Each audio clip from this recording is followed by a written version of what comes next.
But I want to help people now. So I'm announcing 3 immediate measures. First, I'm going to help motorists. Today, I can announce, for only the second time in 20 years, fuel duty will be cut. Yeah. Not by 1, not even by 2, but by 5 pence per litre. Yeah. The biggest cut to all fuel duty rates ever. And while some have called for the cut to last until August, I have decided it will be in place until March next year, a full 12 months. Together with the freeze, it's a tax cut this year for hard-working families and businesses worth over £5 billion. And it will take effect from 6 p.m. tonight.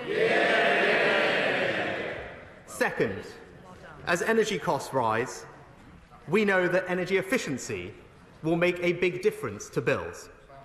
But if homeowners want to install energy-saving materials, at the moment, only some items qualify for a 5% VAT relief, and there are complex rules about who is eligible.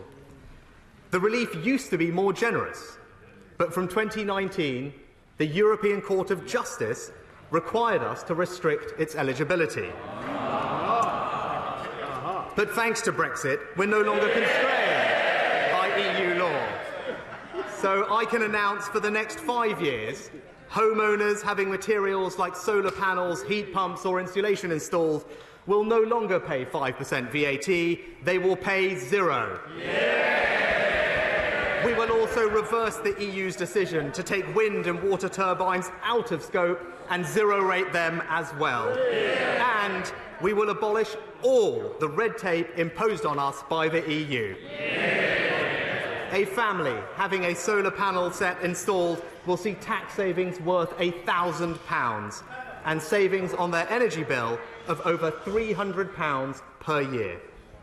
And, Mr. Speaker, this policy highlights the deficiencies in the Northern Ireland Protocol, because we won't immediately be able to apply it to Northern Ireland.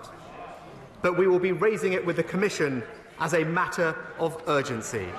And I want to reassure members from Northern Ireland that the Executive will receive a Barnett share of the value of the relief until it can be introduced UK-wide. And the Prime Minister will bring forward further measures to reinforce our long-term energy security in the coming weeks. And finally, I want to do more to help our most vulnerable households with rising costs. They need targeted support. So I am doubling the Household Support Fund to £1 billion, with £500 million of new funding. Local authorities, Mr. Speaker, are best placed to help those in need in their local areas, and they will receive this funding from April. Mr. Speaker, we can only afford to provide this extra support because of our stronger economy and the tough but responsible decisions we've taken to rebuild our fiscal resilience.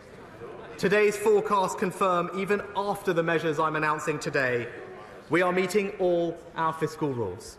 Underlying debt is expected to fall steadily from 83.5% of GDP in 2022-23 to 79.8% in 26-27. Borrowing as a percentage of GDP is 5.4% this year, 3.9% next year, then 1.9%, 1.3%, 1.2% and 1.1% in the following years. At a time when the OBR have said that our fiscal headroom could be wiped out by relatively small changes to the economic outlook, it is right that the central fiscal judgment I am making today is to meet our fiscal rules with a margin of safety. The OBR have not accounted for the full impacts of the war in Ukraine, and we should be prepared for the economy and public finances to worsen potentially significantly. And the cost of borrowing is continuing to rise. In the next financial year, we are forecast to spend £83 billion on debt interest, the highest on record, and almost 4 times the amount we spent last year. That's why, Mr. Speaker, we have already taken difficult decisions with the public finances, and that's why we will continue to weigh carefully calls for additional public spending. More borrowing is not cost or risk-free. I said it last autumn, and I say it again today. Borrowing down, debt down. Only the Conservatives can be trusted with taxpayers' money.